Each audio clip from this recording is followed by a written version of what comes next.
ठीक है। अंशुल जी, आपसे सर ये जानना चाहेंगे, देखिए चुनाव के नतीजे के इवेंट ज़रूर होते हैं, बाज़ार उस दिन उथल-पुथल होगा। हालाँकि मैं कुछ डेटा रीड कर रहा था, पिछले 5 चुनाव के इलेक्शंस थे, तो चुनाव नतीजों से 6 महीने पहले और 6 महीने बाद बाज़ार, मुझे लगता है कई बार कि इवेंट को भूल भी जाता है, कुछ हुआ भी था। अपनी एक सामान्य चाल चलता है, तो जो लंबी अवधि के निवेशक हैं निश्चित तौर पर उनको चिंता करने की कोई बात नहीं है। अब जबकि नतीजे थोड़े नज़दीक आ गए हैं, कुछ ही दिन रह गए हैं, क्या आप सलाह देंगे कुछ कैश बचा के रखें, पर्टिकुलरली इलेक्शन रिजल्ट वाले डे के लिए डिप्लॉय करने के लिए? जरूर मैं ये कहूंगा कि एसेट एलोकेशन अभिषेक जी हर इन्वेस्टर को फॉलो करनी चाहिए जो इंडिविजुअल इन्वेस्टर है। और देखिए नतीजे मेरे को याद है, अगर मैं तो मार्केट में 20 साल से हूँ, तो मुझे याद है 2004 में जब नतीजे आए तो मार्केट का डाउन सर्किट लगा। और 2009 में जो नतीजे आए तो मार्केट का अप सर्किट लगा। 2014 में नतीजे आए उससे पहले ही मार्केट भाग चुकी थी। थोड़ा थोड़ा बहुत ऊपर नीचे हुई मार्केट नतीजे आने के बाद। और 2019 में भी कुछ ज्यादा इम्पैक्ट हुआ नहीं मार्केट में जब नतीजे आए। तो नतीजों पे खेलना, एक इवेंट पे खेलना, वो ठीक नहीं है। इस वजह से थोड़ा सा तो कॉशन हर इन्वेस्टर को इस समय रखनी चाहिए। थोड़ा सा ड्राई पाउडर, थोड़ा कैश रखना चाहिए कि भाई ऊपर नीचे हुआ भी तो आप उसको इन्वेस्ट कर सके। मतलब ऑफ कोर्स ये नॉलेजेबल इन्वेस्टर्स पे मैं लागू नहीं करूंगा, क्योंकि नॉलेजेबल इन्वेस्टर वॉलेटिलिटी बेयर कर लेता है। लेकिन जो इन्वेस्टर थोड़ा सा एमेच्योरिश है उसको थोड़ा इस समय ड्राई पाउडर, थोड़ा कॉशन रखना चाहिए। चाहे वो कैश रखे, चाहे वो लार्ज कैप्स में इन्वेस्ट करे जिधर वॉलेटिलिटी कम होती है। कुछ तो ऐसा उसको करना चाहिए कि वो अपने रिस्क को कम कर सके इस समय। और एसेट एलोकेशन का तो मैं वोटरी हुई।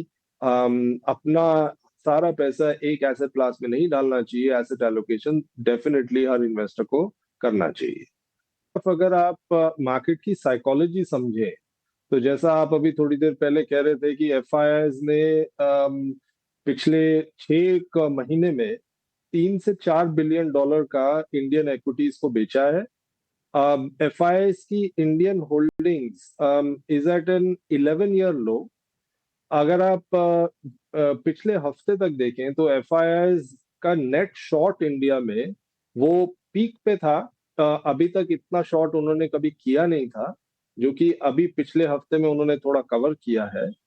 साथ ही साथ अगर आप डोमेस्टिक इन्वेस्टर्स, इंस्टीट्यूशनल इन्वेस्टर्स की भी होल्डिंग्स देखें, तो आपको दिखेगा कि करीब करीब 1,40,000 करोड़ का कैश, 5 से 20% ऑफ पोर्टफोलियो होल्डिंग्स कैश में डोमेस्टिक इंस्टीट्यूशनल इन्वेस्टर्स ने इस समय रखी हुई है।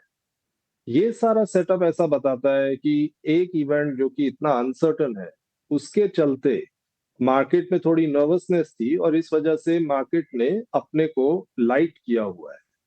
और अगर ये इवेंट फेवरेबल आ जाता है तो ये पैसा तो मार्केट में इन्वेस्ट करने के लिए आएगा। इस वजह से एक बारी के लिए आपको शायद रैली दिख सकती है।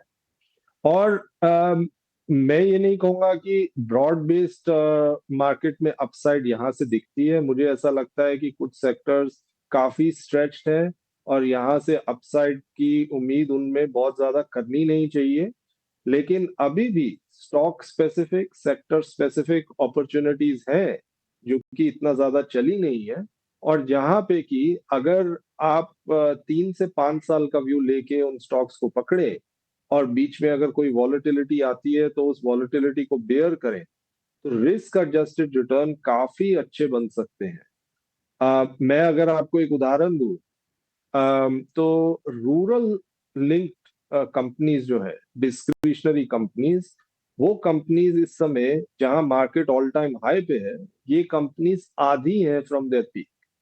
अब अगर रूरल इकोनॉमी में तेजी आती है, बारिश अच्छी होती है, गवर्नमेंट का स्पेंड रूरल इकोनॉमी में बढ़ जाता है, और गवर्नमेंट का जो स्टेटेड ऑब्जेक्टिव है कि रूरल इनकम्स को उनको डबल करना है, वो अगले 1 से 2 साल में प्ले आउट होता है।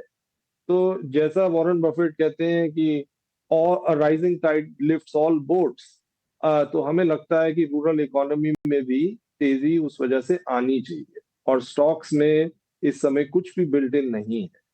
तो ये एक स्पेस है जहां पे हमें अपसाइड दिखती है। कैपिटल गुड्स, फाइनेंशियल सिक्लिकल्स, उनके अंदर स्टॉक स्पेसिफिक अपॉर्चुनिटीज हैं जहां पे पैसा बन सकता है अगले 2 से 4 5 साल।